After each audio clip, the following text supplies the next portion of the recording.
నేను అలా మాట్లాడటానికి ప్రధానమైన కారణం ఏంటంటే, లూలు మాల్‌లో నిధి అగర్వాల్ తను పడ్డ వేదన, తన కార్‌లోకొచ్చిన తర్వాత తను ఎంబ్రాసింగ్‌గా ఎలా ఫీల్ అయిందో, అది నా మైండ్‌లోంచి పోలేదు.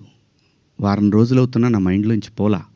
ఆ తర్వాత ఇమ్మీడియేట్‌గా సమంత గారి మీద. తెలుగు సినిమాలో నేను ఈ ఇండస్ట్రీకి వచ్చిన తర్వాత 90% ఆర్టిస్టులు, ఫీమేల్ ఆర్టిస్టులు ఎప్పుడు కూడా లైక్ రమ్యకృష్ణ గారు గానివ్వండి, జయసుధ గారు గానివ్వండి, విజయశాంతి గారు, వీళ్ళు కట్టుకున్న శారీస్ మీద, వీళ్ళు వేసుకున్న డ్రెస్సుల మీద షాపుల్లో అమ్మేసేవాళ్ళనమాట. నేను ఎవరిని ఈ డ్రెస్సులు వేసుకోండి, ఆ డ్రెస్సులు వేసుకోండి, మీరు కప్పేసుకోండి అని నేను చెప్పలేదండి. నేనెవడిని చెప్పడానికి? సమాజంలో ఏ రుగ్మత వచ్చినా కానీ సమాజం సినిమా వల్ల చెడిపోతుంది, మీరు వేసుకునే డ్రెస్సుల వల్ల చెడిపోతుంది, మీ సినిమా వల్లనే ఈ ప్రపంచం నాశనం అవుతుందనే మాటలు వింటూ ఉన్నాం కాబట్టి తరచు ఇక్కడే బతికి, ఇక్కడే నా కుటుంబాన్ని ముందుకు తీసుకెళ్తూ, నా పిల్లల్ని చదివించుకుంటూ, ఇక్కడొచ్చిన డబ్బులతో చదివించుకుంటూ, సినిమాని ఎవరు అనకూడదు అనే పంతాలో మనం ఎందుకు వాళ్ళకి అవకాశం ఇవ్వాలనేటటువంటి ఆలోచనతోటి నేను ఆ సందర్భంలో వచ్చిన మాటలు నాకు ఇప్పటికి కూడా నాకు నమ్మబుద్ధి కావట్లేదు. నేను ఆ 2 పదాలు నాకు ఎందుకు వచ్చినాయని.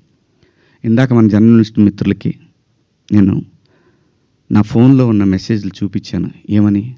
ఫస్ట్ నేను అపాలజీ చెప్పింది నా భార్యకి. వెంకట గారు మీరు చూశారు కదా, ఎన్ని గంటలకండి? నైటు 1:30కి.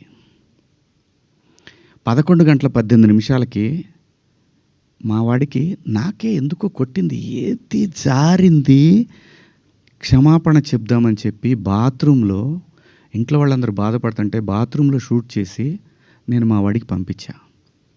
అది మీకు కూడా వినిపించాను వెంకట గారు, వేణు మీకు వినిపించాను. ఈ వీడియో కాదు, ఇప్పుడు చూస్తున్న వీడియో కాదు, అంతకుముందే ఆ వీడియో 11:18 ఉంది. నేను మా ప్రసాద్కి పంపించా, వేసేద్దాం అబ్బా ఎందుకని.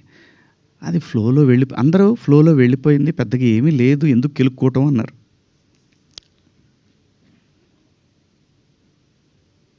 సో కర్మ ఎలా కాలిందో తెలీదు, కర్మ ఎవరిని వదిలిపెట్టదు.